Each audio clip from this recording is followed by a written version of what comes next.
கோபி நீதிமன்றத்திலிருந்து 2 விசாரணை கைதிகள் தப்பியோட்டம். போலீசாரை ஏமாற்றிவிட்டு தப்பிய கொள்ளையரை பிடிக்க போலீசார் தீவிர நடவடிக்கை. விசாரணை கைதிகள் தப்பியதை தொடர்ந்து சப் இன்ஸ்பெக்டர் உட்பட 4 பேர் ஆயுதப்படைக்கு மாற்றி மாவட்ட காவல்துறை கண்காணிப்பாளர் உத்தரவு. கோயில் உண்டியல் கொள்ளை வழக்கில் கைது செய்யப்பட்டு விசாரணை கைதிகளாக உள்ள 2 பேர் நீதிமன்றத்தில் ஆஜர்படுத்தப்பட்ட போது போலீசாரின் கண்ணில் மண்ணை தூவிவிட்டு தப்பியோடியது பரபரப்பை ஏற்படுத்தியுள்ளது.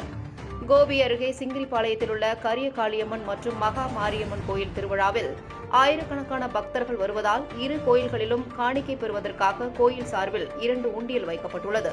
இந்நிலையில் கடந்த ஆகஸ்ட் மாதம் 19ஆம் தேதி இந்த இரு கோயில்களின் பூட்டை உடைத்து உள்ளே புகுந்த கொள்ளையர் 2 உண்டியல்களையும் உடைத்து கொள்ளையடிக்கப்பட்டது. இந்நிலையில் இதே கோயில்களில் மீண்டும் பூட்டு உடைக்கப்பட்டு உண்டியல் உடைத்து பணம் கொள்ளையடிக்கப்பட்டிருப்பதாக கடத்தூர் போலீசாருக்கு கிடைத்த தகவலை தொடர்ந்து கடத்தூர் இன்ஸ்பெக்டர் துரைபாண்டி அளித்த தகவலின் அடிப்படையில் வரப்பாளையம் போலீசார் கெடாரை என்ற இடத்தில் அந்த வழியாக இருசக்கர வாகனத்தில் வந்த உண்டியல் கொள்ளையர் 3 பேரையும் காவல் நிலையம் அழைத்துச் செல்ல முயன்றபோது 2 பேர் தப்பியோடினர். இதுகுறித்து தகவல் அறிந்த கடத்தூர் இன்ஸ்பெக்டர் துரைபாண்டி, நம்பியூர் இன்ஸ்பெக்டர் நிர்மலா மற்றும் போலீசார் உடனடியாக வரப்பாளையம் சென்று பிடிபட்ட வாலிபரிடம் விசாரணை நடத்தினர். போலீசார் நடத்திய விசாரணையில் பிடிபட்ட வாலிபர் மயிலாடுதுறை மாவட்டம் மணல்மேடு பகுதியைச் சேர்ந்த செல்வகுமார் மகன் 19 வயதான பரணி என்பது தெரியவந்தது. பிடிபட்ட பரணியிடம் நடத்திய விசாரணையில் தரவலூர் அருகே உள்ள மேற்குப்பதியைச் சேர்ந்த பழனிசாமி மகன்கள் அஜித், சேது இருவரும் தான் கொள்ளையடித்துவிட்டு தப்பியவர்கள் என்பது தெரியவந்தது.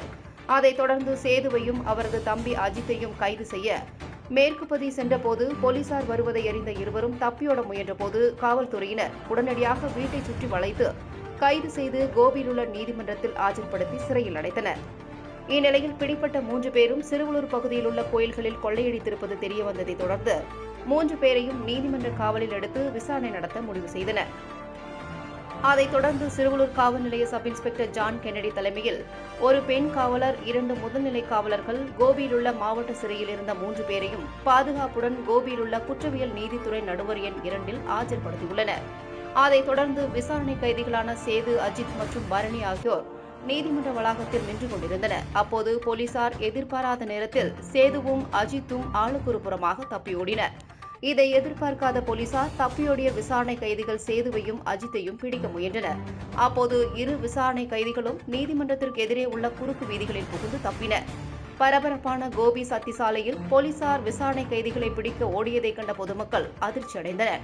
அதைத் தொடர்ந்து கோபி, நம்பியூர் உள்ளிட்ட அனைத்து காவல் நிலையங்களும் உஷார்படுத்தப்பட்டு தப்பிய இரு விசாரணை கைதிகளையும் பிடிக்க உத்தரவிடப்பட்டது. அதற்குள் போலீசார் பிடியிலிருந்து தப்பிய அஜித் வெள்ளாங்காட்டுப்பாளையத்தில் இருசக்கர வாகனத்தில் ஏறி தப்பிச் சென்றது போலீசார் விசாரணையில் தெரியவந்தது. அதைத் தொடர்ந்து இருவரையும் பிடிக்க காவல்துறையினர் தீவிர நடவடிக்கை எடுத்து வருகின்றனர். இதற்கிடையே விசாரணை கைதிகள் தப்பியது தொடர்பாக விசாரணை செய்த மாவட்ட காவல்துறை கண்காணிப்பாளர் திரு ஜவஹர், சிறுவலூர் காவல் நிலைய சப் இன்ஸ்பெக்டர் ஜான் கென்னடி, பெண் காவலர் கீதாமணி, முதல்நிலை காவலர்கள் அருண்ராஜ், பழனிசாமி ஆகியோரை ஆயுதப்படைக்கு மாற்றி உத்தரவிட்டுள்ளார்.